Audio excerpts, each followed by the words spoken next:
Chapter number 7 की अब मैं आपसे बात करूंगा। चैप्टर नंबर 7 का अगर नाम देखा जाए तो चैप्टर नंबर 7 का नाम मेरे पास है वर्क, पावर एंड एनर्जी। आपके सामने नाम लिखा वर्क, पावर एंड एनर्जी। अब वर्क, पावर, एनर्जी क्या होता है, किस चीज़ की हम पहले बात करेंगे। तो सबसे पहले अब मैं जिस चीज़ की आपसे बात कर रहा हूँ वो है मेरे पास वर्क।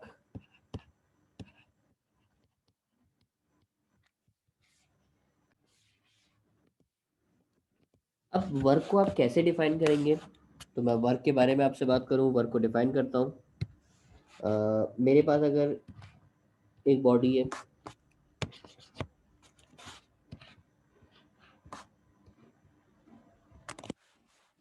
इस बॉडी पे अगर मैं फोर्स लगाता हूँ, मेरे पास ये बॉडी थी, मैंने इस बॉडी पे फोर्स लगाई।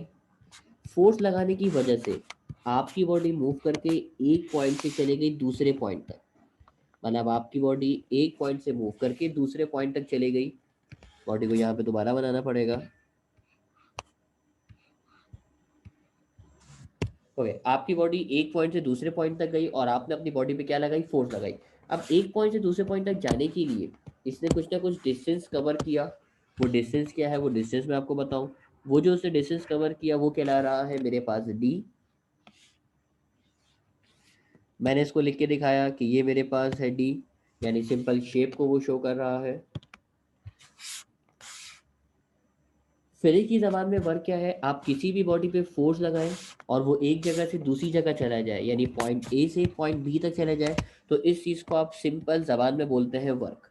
अब मैं वर्क की डेफिनेशन भी आपके सामने लिखता हूँ। वर्क की डेफिनेशन क्या है, डेफिनेशन पढ़िएगा ज़रा क्या लिखा है। Work is said to be done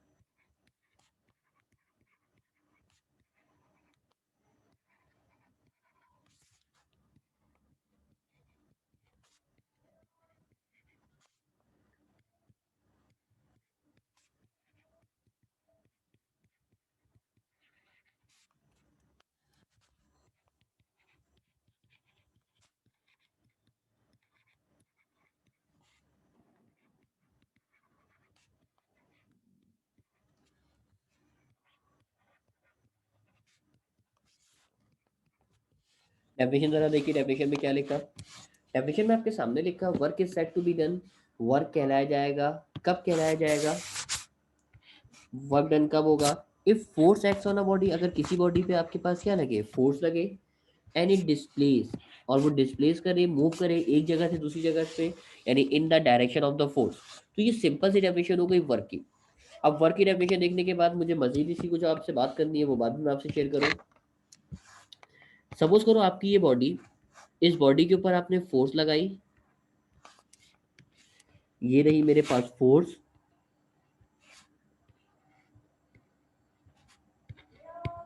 मेरे पास एक बॉडी, मैंने इस बॉडी पे फोर्स लगाई।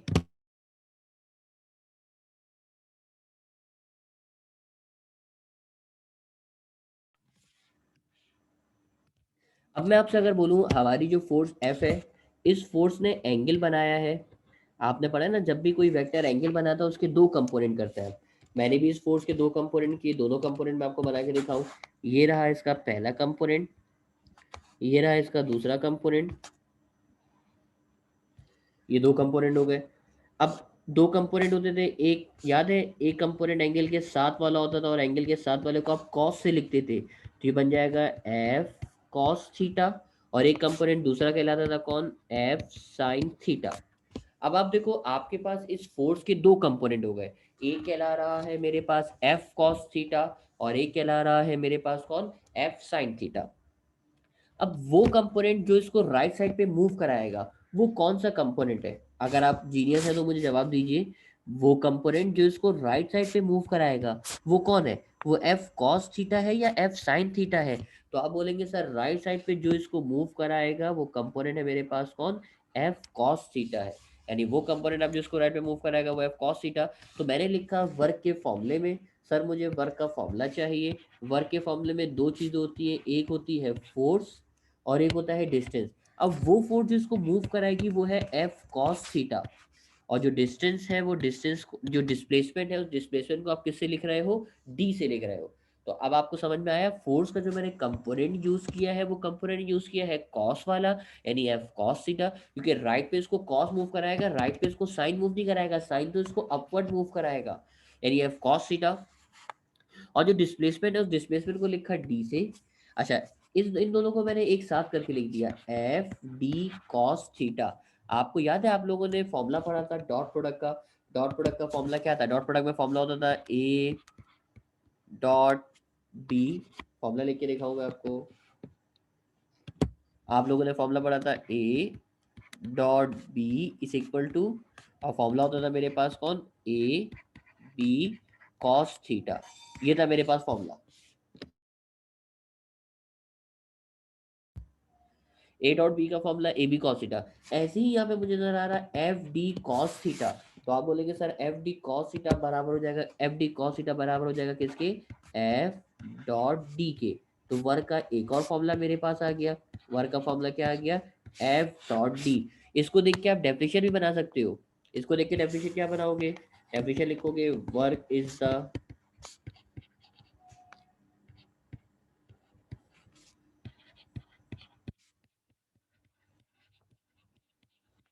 Work is the dot product of force and displacement.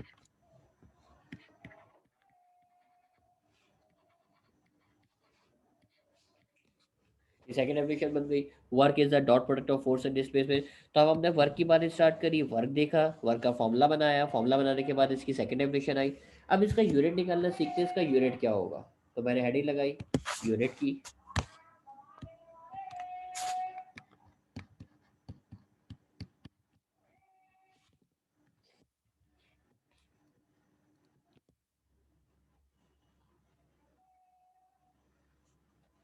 Unit की हेडिंग लगाने के बाद मैंने इसके तीन तरह के सिस्टम मैंने पढ़े हुए।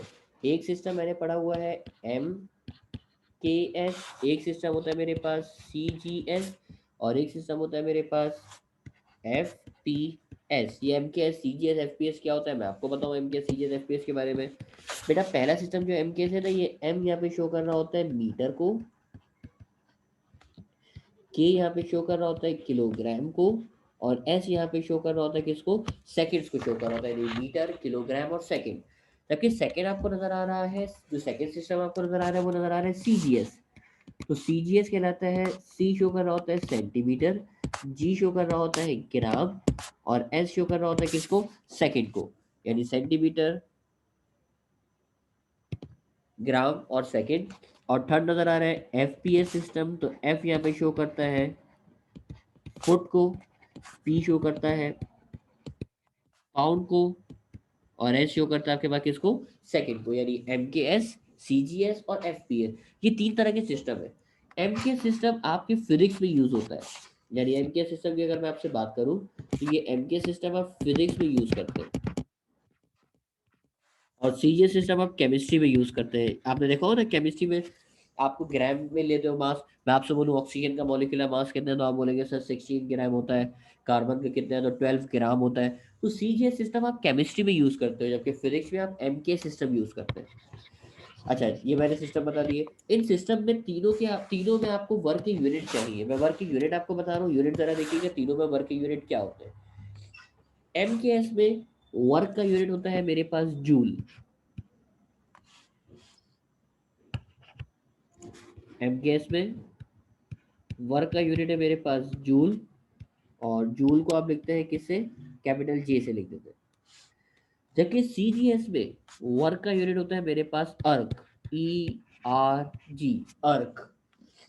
और एफ पी एस में वर्क का यूनिट होता है मेरे पास L B dot F T. अब ये एल बी और एफ टी क्या है, एल बी एफ टी है पाउंड फुट, ये एल बी शो करता है पाउंड को, और FT शो करता है किसको, फुट को शो करता है। अच्छा, MKS बता दिया था। सीजन FPS कहाँ यूज होता है?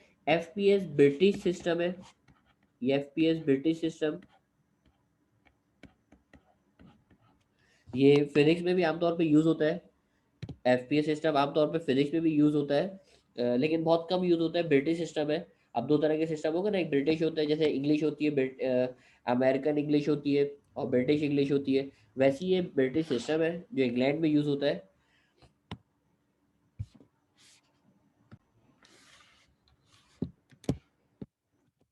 जूल के बारे में आपको एक बात पता होनी चाहिए। जूल के बारे में बात ये है कि सर जूल बराबर होता है किसके, न्यूटन मीटर के बराबर होता है। आपने पढ़ा है ना, देखो वर्क का फॉर्मूला नजर आ रहा है, वर्क का फॉर्मूला आपके सामने F और D यानी फोर्स और डिस्प्लेसमेंट। ये मैं चलो लिख के भी दिखा देता हूँ यहाँ पे आपको साइड में, ताकि आपको मेरी बात क्लियर हो जाए और अच्छे से। वर्क का फॉर्मूला होता है work is equal to FD, ये फॉर्मूला है बेटा। फोर्स का यूनिट होता है न्यूटन, डिस्प्लेसमेंट का यूनिट होता है मीटर, और वर्क का यूनिट मैंने आपको क्या बताया, जूल बताया। यानी जूल बराबर किसके होता है, न्यूटन मीटर के बराबर होता है। तो ये कंडीशन भी याद रखिएगा, ये जूल बराबर है न्यूटन मीटर के। तो मैंने आपको वर्क बताया, वर्क की डेफिनेशन हो गई, वर्क के यूनिट हो गए। वर्क के यूनिट के बाद अब मैं आपको बताने जा रहा हूँ वर्क का जो तीसरा पार्ट है, वो तीसरा पार्ट है मेरे पास साइन कन्वेंशन का।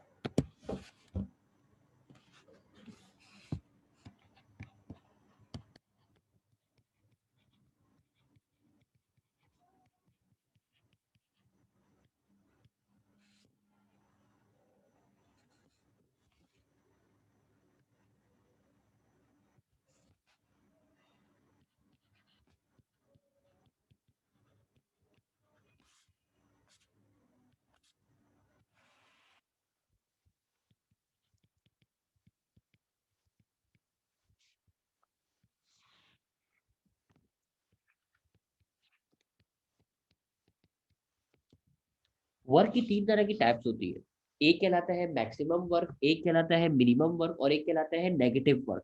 अब मैक्सिमम, मिनिमम और नेगेटिव वर्क क्या है, इसके बारे में बात करते हैं। आपके पास एक बॉडी है, आपने इस बॉडी पे फोर्स लगाई राइट साइड पे, फोर्स लगाई, yes sir, force right side पे लगाई, और ये मूव करके भी जा रहा है कहाँ पे, ये मूव करके भी जा रहा है राइट। आप बोलेंगे हाँ सर, अगर आप फोर्स लगाएंगे राइट पे तो ये मूव करके भी कहाँ पे जाएगा, राइट पे ही जाएगा। अब आपकी बॉडी पे फोर्स लगी राइट पे, मूव भी करके जा रहा है राइट पे, दोनों की डायरेक्शन सेम है या अपोजिट है? तो आप बोलेंगे सर जो डायरेक्शन फोर्स की वही डायरेक्शन डिस्प्लेसमेंट की। सर इसका मतलब ये हुआ कि एंगल की वैल्यू कितनी हो गई, जीरो हो गई। अगर आज के बाद से फोर्स और डिस्प्लेसमेंट के दरमियान एंगल की वैल्यू 0 डिग्री हो जाए, आज के बाद से फोर्स और डिस्प्लेसमेंट में एंगल की वैल्यू 0 हो जाए, तो इस तरह का वर्क कहलाता है मेरे पास कौन सा वर्क, मैक्सिमम वर्क। और इस मैक्सिमम का दूसरा नाम होता है आपके पास पॉजिटिव वर्क।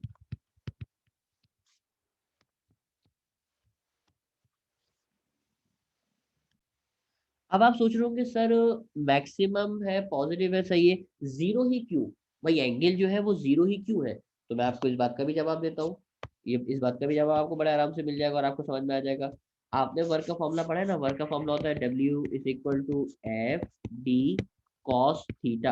असल जो कमाल है ना वो इस थीटा का, यानी ये जो एंगल नजर आ रहा है, ये एंगल जो नजर आ रहा है, असल कमाल इसका होगा यहाँ पे आपके पास। अब एंगल अगर मैं जीरो लूंगा, कैलकुलेटर की मदद से आप cos जीरो निकाल के देख लीजिए, और cos जीरो जब निकालेंगे, cos जीरो का आंसर आपके पास कितना आ जाएगा, 1 आ जाएगा। cos जीरो जब भी आप निकालोगे तो cos जीरो का आंसर मेरे पास आ जाएगा 1। अब देखो cos जीरो यानी एंगल अगर आपने जीरो लिया, अगर एंगल जीरो है तो आंसर 1 आ रहा है, और cos की वैल्यू ज्यादा से ज्यादा 1 होती है। ये बात मैं आपको पहले भी बता चुका हूं अपने पुराने लेक्चर्स के अंदर, कि cos की वैल्यू ज्यादा से ज्यादा कितनी हो सकती है, 1 हो सकती है, और ये इसकी मैक्सिमम वैल्यू है। इसीलिए वो वर्ग भी कैसा कहला रहा है, मैक्सिमम कहला रहा है। अब उम्मीद करता हूँ मेरी बात आप लोग क्लियर होगी, क्योंकि मैं आपको बता चुका हूँ कि cos की वैल्यू ज्यादा से ज्यादा कितनी होती है, 1 होती है। इस वजह से ये वर्क मैक्सिमम वर्क कहला रहा है। दूसरे नंबर पे लिखा है मिनिमम वर्क। अब ये मिनिमम वर्क क्या होगा, इसके बारे में बात करते हैं। आपकी एक बॉडी ये मूव करना चाह रही थी राइट साइड पे,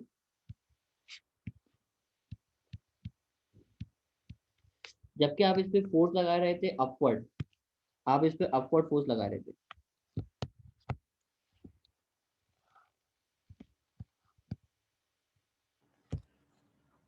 क्या ऐसा पॉसिबल है आप इस पे फोर्स लगाएं अपवर्ड और ये मूव करें राइट पे? तो आप बोलेंगे सर नहीं, पॉसिबल नहीं है। यानी आप अगर इसको लगाएं अपवर्ड फोर्स और ये मूव करे राइट पे, सर ऐसा पॉसिबल नहीं है। मुझे, मैं आपसे अगर पूछूं एंगल कितना है, तो आप बोलेंगे सर फोर्स अपवर्ड है, डायरेक्शन राइट पर है, दोनों के दरम्यान जो एंगल आ रहा है वो एंगल कितना डिग्री आ रहा है, 90 डिग्री। यानी अगर आज के बाद एंगल अगर हो 90 डिग्री, तो इस तरह का वर्क कहलाता है मेरे पास, यानी अगर एंगल हो 90 डिग्री तो इस तरह का वर्क कहलाएगा मेरे पास, कौन सा, मिनिमम वर्क कहलाएगा।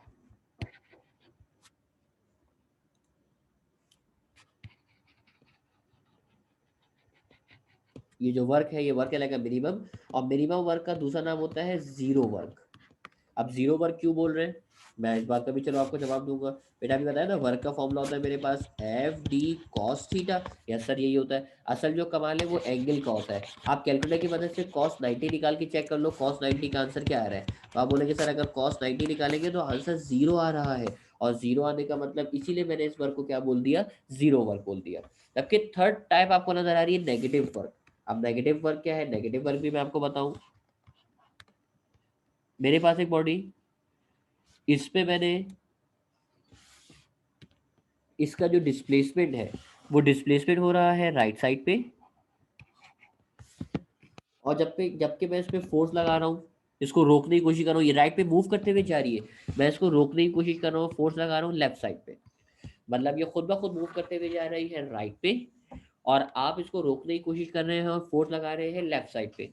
अब मैं आपसे अगर पूछूं दोनों की डायरेक्शन सेम है या अपोजिट है, तो आप बोलेंगे सर डिस्प्लेसमेंट है राइट साइड पे, फोर्स है आपकी लेफ्ट साइड पे, सर दोनों के दरम्यान जो एंगल हो गया वो कितना डिग्री हो गया, 180 डिग्री।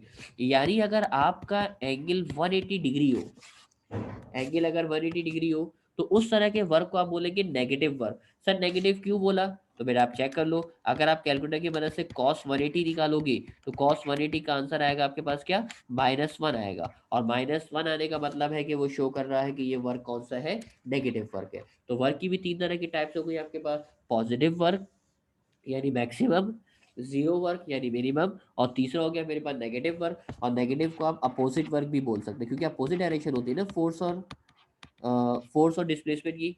ना भी बोले तो सही है, आप सिर्फ नेगेटिव भी लिख सकते हैं। तो ये वर्क के तीन तरह के टाइप्स हो गए, वर्क की डेफिनेशन, वर्क का फॉर्मूला, वर्क का यूनिट, और ये वर्क की टाइप्स हो गई।